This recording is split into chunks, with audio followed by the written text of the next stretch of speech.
Kasabay ng selebrasyon ng World Sibling Day, ginap rin recently ang special screening ng advocacy film na Magkapatid Dreamers in Tandem na pinagbibidahan ni Fama's Best Child Actress na si Elia Ilano at Fama's Best Child Actor na si Adrian Cabido.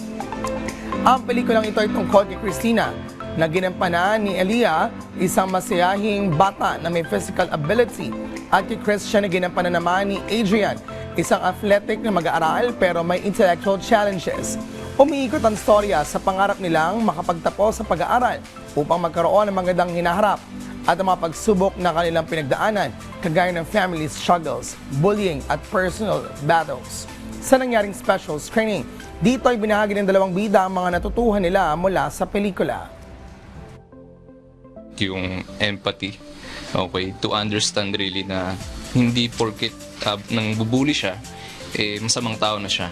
Ibig sabihin lang nun, mayroon pang mas malalim na ugat na pinanggagalingan kung bakit niya ito nagawa. Mental health awareness din po dahil makikita po sa film kung paano po nakaka-apekto yun sa isang bata, sa isang tao po. And yun po, importance din po of self-reflection po, isa din po yun. Ipinahayag rin ng cast ang kanilang saya at pasasalamat sa pagkilala na natanggap ng kanilang pelikula bilang Outstanding Feature Film on Youth and Education at finalist sa 21st La Science Colarum Awards. Ang Magkapatid Dreamers in Tandem ay produced by JFlix Films and Entertainment and directed by Jonathan Oranio.